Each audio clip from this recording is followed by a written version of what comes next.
Hello students, nice to meet you in this video. இப்போ நம்ம இந்த வீடியோவில் டைம்லைன் பற்றி பார்க்க போகிறோம். டைம்லைன் கேரிஸ் 5 மார்க்ஸ் இல்லையா? எல்லா கொஸ்டின் பேப்பர்லேயும் அது must question. So one of the 5 மார்க்ஸில் இதுவும் இருக்கும். ஸோ அந்த டைம்லைனில் எப்படி 5 மார்க்ஸ் ஃபுல்லாக ஸ்கோர் பண்ணுறது, எப்படி அதை வரைகிறது, எப்படி மெஷர்மெண்ட் எடுக்கிறது, எப்படி ஸ்கேல் எழுதுறது, ஒரு சின்ன சின்ன மைன்யூட் டீட்டெயில்ஸ் கூட நான் உங்களுக்கு கொடுக்க போகிறேன். இது உங்களுக்கு ரொம்ப யூஸ்ஃபுல்லாக இருக்கும்னு நினைக்கிறேன். வாங்க பார்க்கலாம். இப்போ இந்த கொஸ்டின் பேப்பரில் 41 கொஸ்டின் நம்பர் 41ல் உங்களுக்கு draw a timeline for the following கொடுத்துருக்காங்க.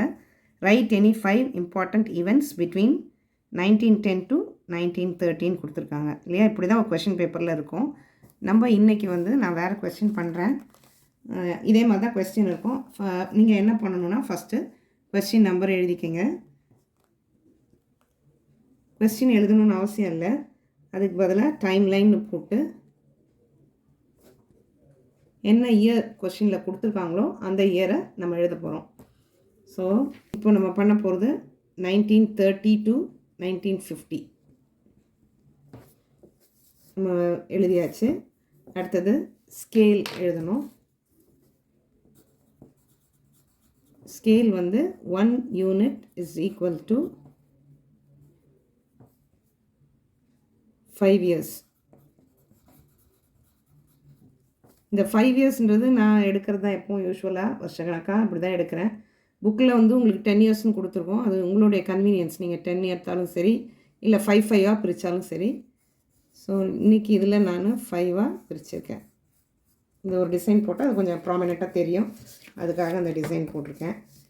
அதுக்கப்புறம் ஸ்கேலை வச்சு நீங்கள் வரையணும், ஸ்கேல் வரையணும். நல்லா பெருசாக லென்த்தியாக போட்டுக்கோங்க.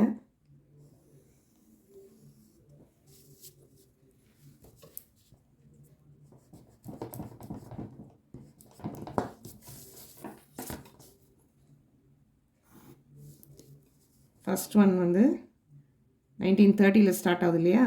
1930.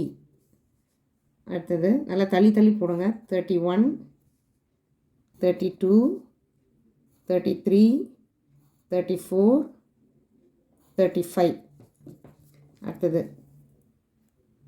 36, 37,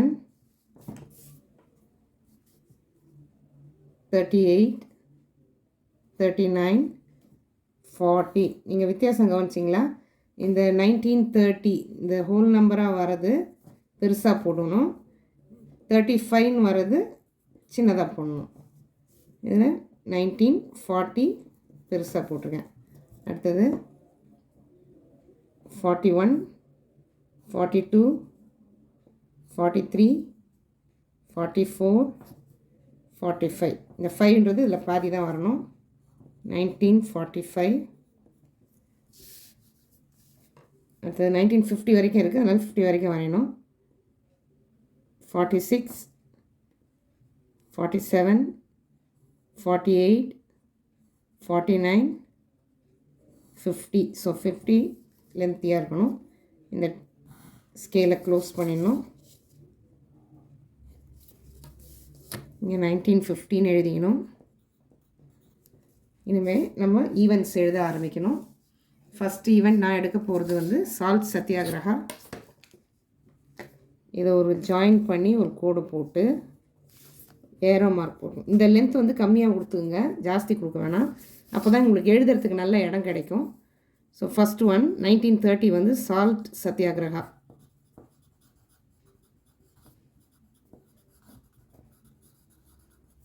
அந்த இயரை எப்போவுமே ப்ராக்கெட்டில் மென்ஷன் பண்ணணும், 1930.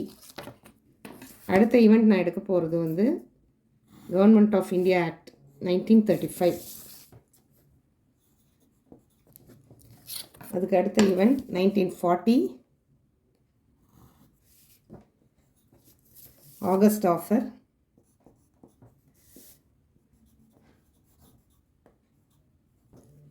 அதுக்கு அடுத்தது கிரிப்ஸ் மிஷன் 1942.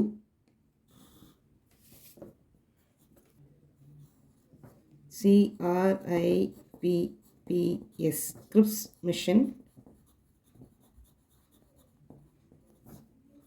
1942.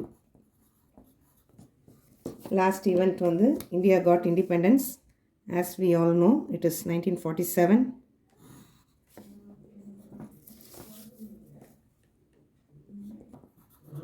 1947. இங்கே பாருங்கள், நான் கொடுத்துருக்கிற எல்லாமே ஒரே லென்த்தில் இருக்குது பாருங்கள். இந்த ஏரோ மார்க் எல்லாம் ஒரே லென்த்தில் வரணும். இதெல்லாம் நல்லா ஸ்பேஷியஸாக எழுதணும். இயரை வந்து கரெக்டாக மென்ஷன் பண்ணணும். அதே மாதிரி இங்கேயும் 40ன்னு வச்சுருக்கோம்ல, 41, 42ல் கரெக்டாக மார்க் பண்ணணும். 45, 46, 47ல் கரெக்டாக மார்க் பண்ணணும். அப்போ தான் வந்து உங்களுக்கு ஃபுல் மார்க் கிடைக்கும். இந்த மாதிரி நீட்டாக பண்ணிங்கன்னா யூ கேன் ஸ்கோர் 5 மார்க்ஸ். இப்போது ஃபஸ்ட்டு எடுத்தோடனே கொஸ்டின் நம்பர் போடுறீங்க, கொஸ்டின் எழுதுறீங்க, ஸ்கேல் எழுதுறீங்க, அதுக்கப்புறம் வரைகிறீங்க, அப்புறம் இயர்ஸ் எழுதுறீங்க, அப்புறம் ஏரோ மார்க் போடுறீங்க, ஈவெண்ட் எழுதுறீங்க, அதுக்கப்புறம் நம்ம இந்த